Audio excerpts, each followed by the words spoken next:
Communication inside of a romantic relationship can be difficult. So here is the thing you must do. Talk to them like you would talk to your friend. If you do not see your romantic partner as a friend, communication can be extremely difficult. So when I am in my little romantic thing and I'm having a hard time communicating, I remind myself, that's your friend. And it puts things in perspective for me. So it's difficult, but if you're friends and you communicate as friends, you'll get through it.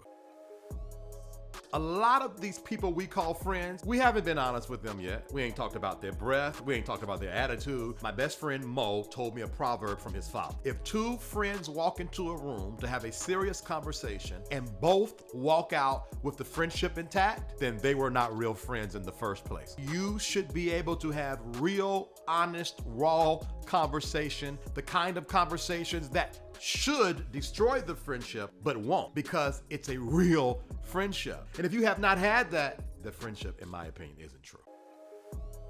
You must first identify, what does trust and intimacy look like from you? And then what does trust and intimacy feel like as you're receiving it from them? Then finally, you must be honest, because maybe what they're giving does not fulfill you. And you must be honest about that, even if it might ruffle their feathers. And you must be able to receive their honesty if you happen to find out that your precious trust and intimacy is not enough for them. And that's how you build it in a new relationship.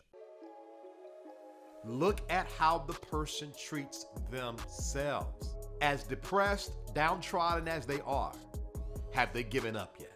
And if they haven't given up yet on themselves, they're not gonna give up on you.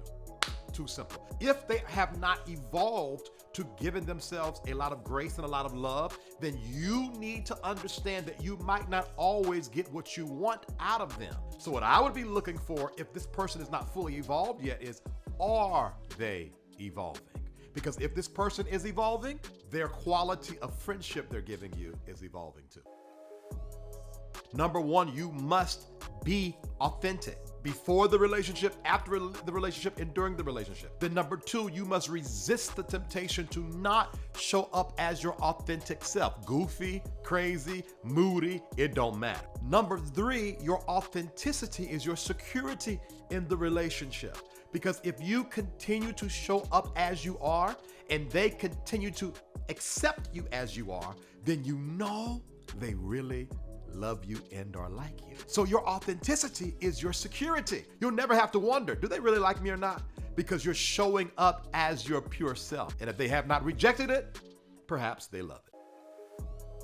There is more strain and pain when it comes to real relationships than there isn't. You are going to trigger the person that you love. You are going to anger the person that you love. But you're going to also give peace and honor and patience to the person that you love. The reality is the relationship is not perfect. So the question you must ask yourself is, which imperfect relationship will I choose to spend a lifetime fostering and nurturing? Because all of them are imperfect.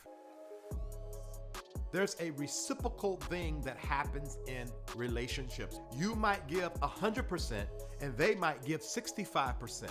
But if the value of their 65% matches the value of your 100%, you will always feel fulfilled. So if you're giving in your friendships and you're left feeling empty, then there is no equal giving going on. And what should you do about it? Number one, communicate. Make sure you communicate clearly and make sure that the friend understands what you're communicating. And either that friend will come up to the standard that you are asking of them because they want to keep the friendship, they honor the friendship, or they will always fall below, and that is your indicator to leave that friendship where it is at.